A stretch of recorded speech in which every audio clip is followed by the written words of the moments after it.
Para pelajar terdiri dari SD dan SMP ini mengikuti kegiatan belajar daring di kantor Direktorat Lalu Lintas Polda Sumsel. Program yang diberi nama Si Pena atau Polisi Peduli Pendidikan Anak sebagai wujud kepedulian Polda Sumsel, khususnya Direktorat Lalu Lintas Polda Sumsel terhadap para pelajar di tengah pandemi COVID-19. Dalam program ini, para pelajar diawasi secara langsung oleh personil Direktorat Lalu Lintas Polda Sumsel. Lalu mereka pun bisa menikmati WiFi secara gratis, sehingga mereka pun tidak mengalami kesulitan saat melakukan kegiatan belajar daring.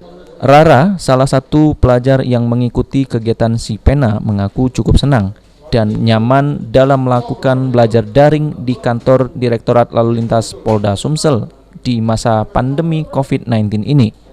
Dirinya pun berharap ke depan program Si Pena ini bisa dikembangkan lagi.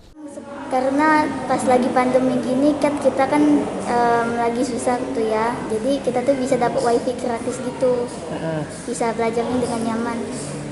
Nggak takut atau apa enggak ya? Enggak. Harapan kita apa deh? Harapannya supaya lebih dikembangkan lagi gitu, supaya banyak orang yang lebih banyak ikut di sini.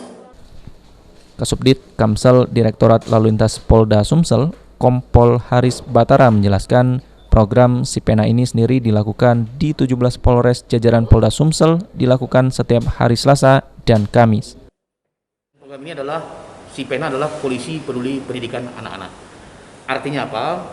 Bagi anak-anak yang tidak memiliki kuota internet, kita menyiapkan, Bapak Direktur Lalu Lintas menyiapkan kuota internet sini dan aula untuk memberikan motivasi pendidikan kepada anak-anak yang sedang belajar.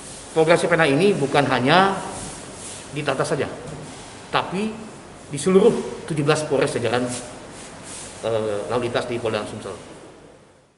Selain belajar secara daring dengan guru di sekolah, para pelajar yang mengikuti program Si Pena ini juga mendapatkan ilmu tentang lalu lintas dari pihak kepolisian. Firman Hidayat, PAL TV.